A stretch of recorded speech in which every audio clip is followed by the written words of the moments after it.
at the forefront of politics. Our enemy is Trump. He is the enemy. We gotta unite. If we're not a united party, we lose to Trump. On the front lines of activism. There's certain fights, if we don't engage, they win. This is a fundamental question of who we are. And delivering your daily dose of comedy. Donald Trump, when he had his physical, they had his blood pressure, and mine is higher than his. Oh. And the irony is mine is higher because of him. From the blue wave. We flipped enough seats to take control of the House. We control the House. To 2020 and beyond. This is the Dean Obeidallah Show on Sirius XM Progress, Channel 127. And welcome to the show, brothers and sisters. Tuesday, September 3rd. I'm Dean Obeidallah. As always, here to be your needy Muslim BFF. On Twitter, at Dean Obeidallah. I'm there. I hope you had a good Labor Day weekend. I hope you had some fun, relaxed perhaps, had a barbecue, reflected on the contributions of unions and labor who've made things we take for granted part of our daily lives. Or at least just had some fun, if you didn't do that. Me and Matt, though, were in Houston, Texas. We were there Friday, Saturday, and Sunday at ISNA. It's called the Islamic Society of North America. It's the biggest, largest Muslim convention of the year. Over 20,000 Muslims attended.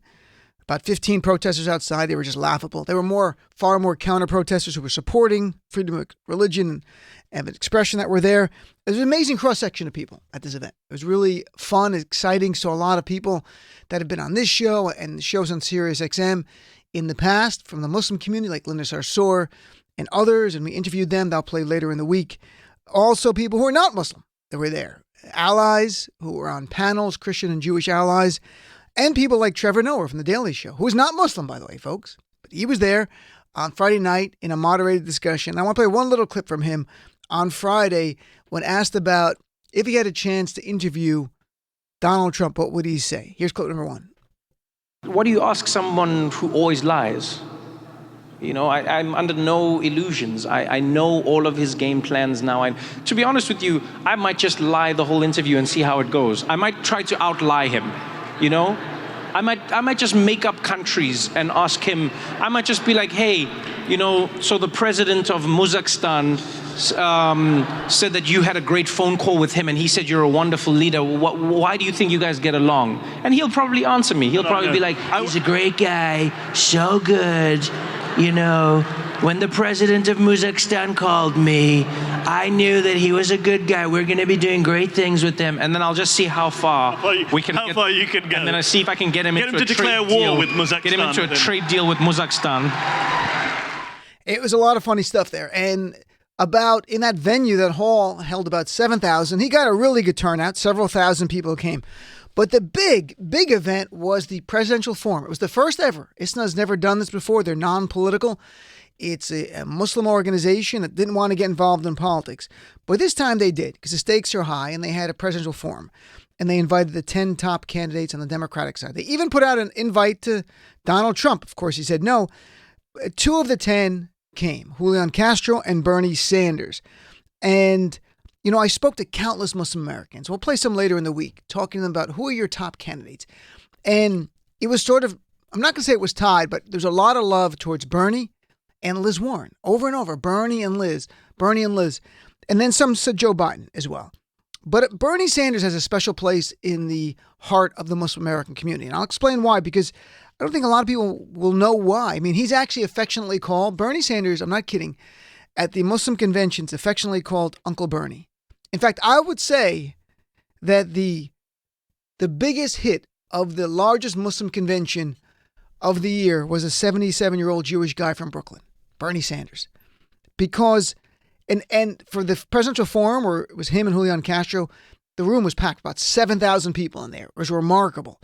And why? Why is there such love for Bernie? Some of it's policy, but some of it's personal. In 2016, during that cycle, the Muslim community felt that Bernie Sanders pushed back against Donald Trump's bigotry against us time and time again. Now, Hillary Clinton did as well, but Bernie did it before Hillary Clinton started doing it and did it with a level of passion. Also, to remind people, in 2000, Hillary Clinton was running for the U.S. Senate. This is before 9/11, running for the U.S. Senate and rejected money from 2 Muslim organizations suggesting or accepting the suggestion of some right-wing people that they were involved with terrorism. So she rejected that. And that was a time when Muslims were trying to get involved in politics a little bit. It was very easy here in New York to reject our money to look good for some people out there, especially moderate. So she was not forgotten. And Bernie Sanders on policy has also done things. I mean, he opposed the Iraq War, which he reminded people at the event. Saturday, huge round of applause there. And during the campaign in 2016, when Trump was saying this lie over and over and over, that there were Muslims in New Jersey cheering on 9/11, kept repeating it. Bernie Sanders called him a pathological liar. And at the time, Hillary was sort of ignoring him, but there was Bernie Sanders engaging him. And during a debate in April 2016, I think this is one of the biggest moments that made Bernie Sanders become Uncle Bernie. He was debating Hillary Clinton, and the discussion was about the Middle East. And there, Bernie Sanders talked about Palestinians as human beings. And he talked about achieving peace and talked about this. He said, we're going to have to treat the Palestinian people with respect and dignity. And went on to talk about the situation in Gaza, how they're suffering there, the people in Gaza. And for a lot of people, that said something really unique. We had not heard a mainstream politician ever say anything like that. Hence, he's beloved. And he got 2 standing ovations from the people. They loved him. Now, they also loved Julian Castro and certainly greatly appreciated him being there. I can't tell you how many people. And after he spoke, there were people who said to me, you know what? I'm going to consider him now. And part of that said he went there. Same thing with Bernie. And I think all minority communities, we want the people to come see us and talk to us and connect with us. Make us feel like our voices matter, that our community's not taken for granted. And I think Bernie did that before. Julian's done that this time by going there. In the third hour, we'll play. I sat down with Julian Castro for about 15 minutes, had a one-on-one interview, a range of issues from fighting white supremacy to gun violence to even the Palestinians. And also play some of his speech. We'll play some of Bernie Sanders' speech to the audience in a Q&A about defeating white nationalist terrorism in this country. And also I got to meet Councilwoman Amanda Edwards. She's not Muslim, by the way. She's a Houston councilwoman. Really impressive. A young African-American woman, a graduate of Harvard Law School, and is now running for the U.S. Senate in Texas in a competitive field for the Democratic nomination. But if she wins, she would take on John Cornyn over there. And even if she doesn't win, you're going to see more of Amanda Edwards. So we'll play that all in the third hour. But something else happened when Matt and I were there in Houston. About 8 hours away in Odessa, Texas, there was a shooting. A shooting that would make headlines, but it was quickly making news in Texas because it was a local shooting. We didn't know what had happened, but we knew there was a shooting. Turned out it was an angry white guy who killed 7 people and wounded at least 25 using an assault weapon. And we didn't know all the facts, but we knew there was a mass shooting. And so there was Julian Castro and Bernie Sanders in real time responding to questions about that. I want to just play their response because we were right there when it happened. So here's Julian Castro, clip number 2, responding to the Odessa shooting. Today in Midland and Odessa, we saw another horrific shooting in our nation. Our hearts are heavy for the victims of today's shooting and for their families. We're thinking about them. We're praying for them. And more than thoughts and prayers, we know that we have to act to prevent gun violence. 3 weeks ago in El Paso, we saw one more instance of a gunman who caused such pain and loss of life that we've seen too often in this country. We don't know all the details about what happened tonight in Midland and Odessa, but we do know that it is time for politicians to act to put common sense gun safety legislation into place. Universal background checks, limiting the capacity of magazines, a renewed assault weapons ban because the AR-15 specifically has been, unfortunately, the weapon of choice for too many of these active shooters, and ensuring that we do things like have a 7-day waiting period. So there was Julian Castro, very specific policy prescriptions, how to deal with it. In our one-on-one interview that was longer, we talked about it even in more detail. And then here's Bernie Sanders responding right after his speech and chatted. Here's clip number 3. The American people are sick and tired and horrified by the never-ending mass shootings that we see virtually every week. Now, nobody will tell you with a straight face that there's a magical solution to this crisis, because you got some 300 million guns out there in the streets today, and you have at least 10 million assault weapons out there. But the very least that we can do for our children and for our communities is everything that is possible. And the American people are clear. They want an expansion of background checks. They want to do away with the gun show loophole. They want to do away with the straw man provision. And more, and a significant majority now, according to recent polls, want to ban the sale and distribution of assault weapons. That is what we should be doing. And let me tell you, one of the outrages that is going on in this country right now is that we have a Republican Party that ignores what the American people want and simply is intimidated by the NRA. As President of the United States, I will not be intimidated by the NRA. I'll do what the American people. So what's interesting, though, is don't forget, even in 2016, Hillary Clinton barely talked about guns. She talked about it a little bit, but made it also clear in her DNC speech, I'm not here to take your guns away. In past election cycles, Democrats have really stayed away from it. This time, that's not the case. You have Julian Castro, Bernie Sanders right there. And let's hear some of the other Democrats this weekend coming out very forcefully, very strong, and also with policy, not just the idea of we have to do something, but policy prescriptions.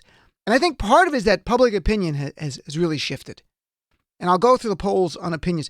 Here was Beto O'Rourke. First of all, Beto on a video Sunday had cursed using the F word about like, what the F is going on here about all these shootings. He goes on CNN and drops an F-bomb right on live TV. But what Beto said here is great. Here's clip number 4.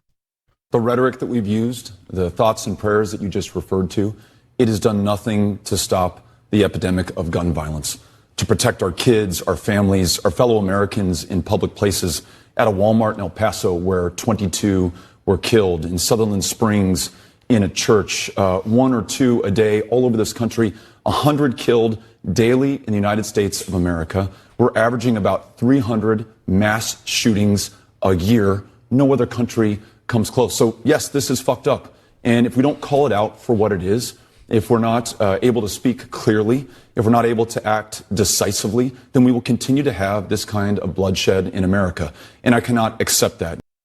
He said the F word on live TV, and Donna Bash was guest hosting there, filling in for Jake Tapper. And it was kind of interesting to try not to laugh or smile or look too shocked by that. But look, Beto, I love that he cursed. You have to have passion. This thoughts and prayers. If you're a politician and you just say thoughts and prayers, you're giving us an NRA talking point. It's really become an NRA talking point if that's all you're going to give us. So I'm glad people are angry. And here was Joe Biden yesterday on the campaign trail in Iowa, talking about there's no place for compromise on this issue and saying Trump's a coward. Here's clip number 5. Having assault weapons on the street and multiple magazines carrying multiple bullets is irrational. There is no need for it, and your Second Amendment rights are in no way violated. Is there any compromise to be made with Republicans in Washington? None on this. I think there's no compromise. This is one we have to just push and push and push and push and push. And the fact of the matter is, I think it's going to result in seeing some of them defeated. So no possible solution to deal with this gun issue until solution. Next fall? I don't see anything out there. Do you? I've seen nothing. The president has no intestinal fortitude to deal with this. He knows better. His instinct was to say, yeah, we're going to do something on background check. What's he doing? Come on. This is disgraceful. This is disgraceful what's happening. And Liz Warren came out yesterday. I mean, she's got a policy for everything, as we all know. And she does have one on saving lives from gun violence, including reducing it 80%, not just for mass shootings, all guns. And she said we need to treat this as a public health emergency that it is. And it's going to take a lot of pieces and a lot of changes that we need to do to bring down deaths from gun violence. Cory Booker came out a few months ago with the idea of gun licenses, requiring everybody who wants to buy a gun to get licensed. And the way that works, I'll just 2-sentence little summary of it here, is that if you want to buy a gun for the first time, you have to get a background check by the FBI and complete a safety course, and then the license approved, and then every 5 years, you have to get this license renewed, just like a car license. And that would apply to everyone going in the future as well. So everyone's got a gun now. In the future, at some point, if you want to buy a new gun, you have to get a gun license. And that's the way to check on people. I think that's great. Kamala Harris has talked about having universal background checks, an assault weapons ban, gun industry immunity going away in her first 100 days of her presidency. And if she doesn't, she'll use executive decisions. And then Beto O'Rourke went even farther over the weekend, a little further, first embracing the idea of a license, but also talking about something which is going to scare the Kendalls of this world. And that's a mandatory buyback, which is like taking people's guns, but getting compensation. And here's Beto making it very clear, so no one misunderstands what he's talking about. And this is very daring. Here's clip number 6. So I want to be really clear that that's exactly what we're going to do. Americans who own AR-15s, AK-47s, will have to sell them to the government. We're not going to allow them to stay on our streets, to show up in our communities, to be used against us in our synagogues, our churches, our mosques, our Walmarts, our public places. So there we go. The Democrats are now full in force in speaking about gun safety, about talking about the deaths every day. And let's remind everyone, after the December 2015 San Bernardino ISIS-inspired terrorist attack by a Muslim couple, killed 14 people, Donald Trump called for a total and complete shutdown of Muslims entering the United States until our country's representatives can figure out what the hell is going on. That was 14 people. We have 30 people killed every day by gun violence. 100 altogether, their lives are taken by guns every day. We've seen mass shooting after mass shooting. There were more killed in El Paso than in San Bernardino. Why isn't Donald Trump calling for a ban on gun sales until our country's representatives can figure out what the hell is going on? How about banning the sale to young white men? Because in shooting after shooting after shooting, it is young white men. How about that? In Dayton, young white man. El Paso, young white man. The Gilroy Garlic Festival, young white man. Powwow, California Synagogue, young white man. The shooter in Odessa, Texas, 36 years old, so relatively young white guy. These other guys were all in their 20s. Why not? Donald Trump will call for a total ban on 1.5 billion people from coming to this nation because 14 people were killed by 2 Muslims. Why is he not calling for a full ban on young white men buying guns until our country's representatives can figure out what the hell is going on? Donald Trump won't even support universal background checks. And if you think that doesn't matter, what we're found out today is the gunman in Odessa should not have had a gun legally. He bought it through the gun show loophole, what's called. And as a reminder to everyone, the only time you need a background check is if you're buying a gun from a federally licensed gun dealer. So if they're federally licensed, they must do a background check. If you have a felony or you've been adjudicated mentally ill, you cannot buy a gun. But if someone wants to do private sales, that background check doesn't apply.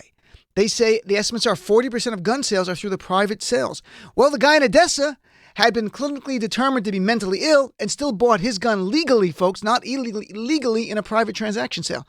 If we had, say, all universal background checks, that would have been flagged, meaning that sale would have been illegal.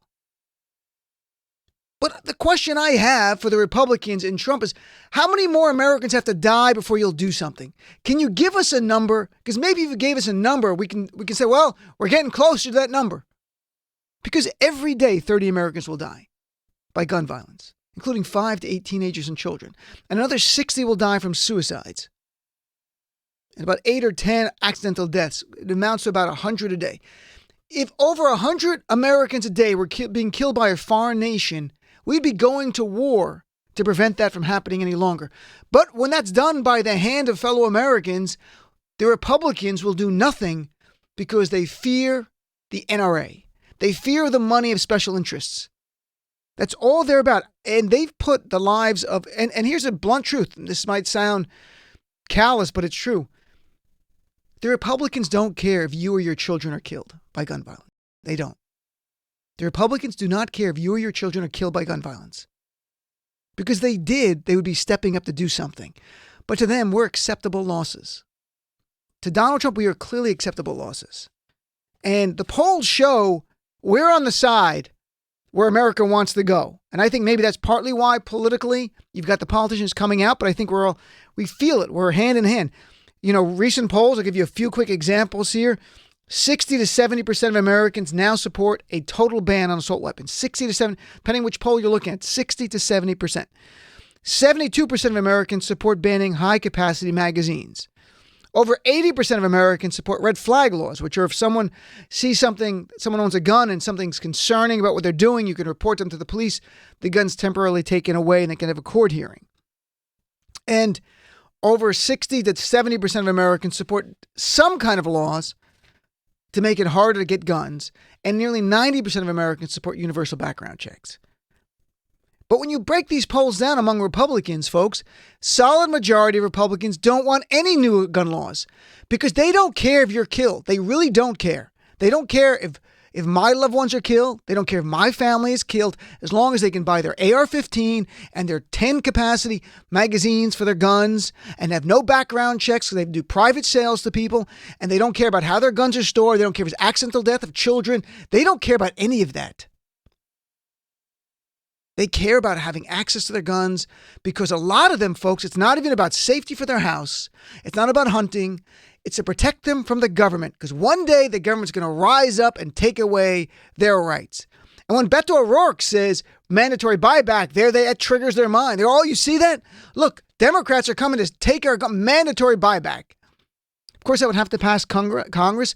And Danny Savalas will be on the second hour, because in the third hour we're doing the pre-tape stuff.